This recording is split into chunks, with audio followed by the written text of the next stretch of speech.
Ribosomes का जो formation है, राइबोसोम्स की जो असेंबली है वो न्यूक्लियोलस में होती है। और ये राइबोसोम्स जो होते हैं दो सब यूनिट्स के बने होते हैं, एक लार्ज सब यूनिट होती है और एक स्मॉल सब यूनिट होती है। तो इसकी दोनों सब यूनिट्स का फॉर्मेशन न्यूक्लियोलस में होता है और दोनों ही सब यूनिट्स राइबोसोमल आरएनए और प्रोटीन की बनी होती हैं। ये दोनों सब यूनिट्स वैसे अलग अलग रहती हैं और जब प्रोटीन सिंथेसिस होने को होती है तो दोनों स्मॉल और लार्ज सब यूनिट्स एक इंटैक्ट यूनिट बनाती हैं। और जब फिर प्रोटीन सिंथेसिस समाप्त हो जाती है, टर्मिनेट कर जाती है प्रोटीन सिंथेसिस, तब ये दोनों सब यूनिट्स फिर एक दूसरे से अलग हो जाती हैं और साइटोसॉल में हो जाती हैं। तो एक कॉमन पूल बनता है जिसमें स्मॉल सब यूनिट और लार्ज सब यूनिट दोनों पड़ी रहती हैं और दो तरह के राइबोसोम्स पाए जाएंगे। एक राइबोसोम्स वो होंगे जो साइटोसॉल में फ्री होंगे, मेम्ब्रेन से नहीं अटैच्ड होंगे, और दूसरे राइबोसोम्स ऐसे होंगे जो मेम्ब्रेन से अटैच्ड होंगे।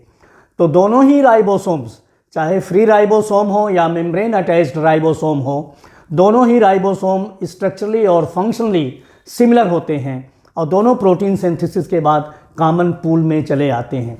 सभी ऑर्गेनेल्स की मोस्ट ऑफ द जो प्रोटीन्स हैं उनका फॉर्मेशन साइटोसॉल में होता है राइबोसोम्स के द्वारा।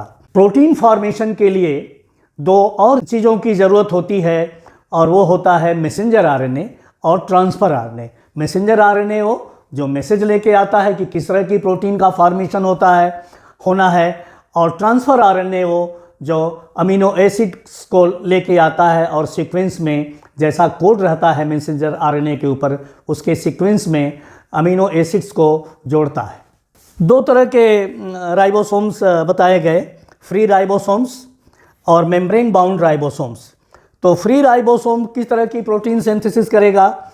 ये जो है सिंथेसाइज करेगा प्रोटीन्स जो कि that are bound in the cytoplasm, nuclear proteins, mitochondrial chloroplast proteins, peroxisomes and proteins found in the other organelles not derived from endomembrane system। जो एंडोमेम्ब्रेन सिस्टम से ऑर्गेनेल्स नहीं भी डिराइव्ड हैं उनके लिए भी ये प्रोटीन की सिंथेसिस जो है फ्री राइबोसोम्स साइटोसॉल के अंदर करते हैं। और दूसरे जो मेम्ब्रेन बाउंड राइबोसोम होते हैं वो मेम्ब्रेन प्रोटीन्स को सिंथेसाइज करते हैं, और जितने भी एंडोमेम्ब्रेन सिस्टम हैं वो सबकी प्रोटीन्स जो हैं यहीं पर सिंथेसाइज होती हैं, और वो प्रोटीन्स जो एक्सपोर्ट होती हैं सेल के बाहर जाती हैं। जो यूकैरियोटिक राइबोसोम है वो 80S होता है, और 80S में जो लार्जर सब यूनिट है वो 60S की है और स्मॉलर सब यूनिट जो है 40S है।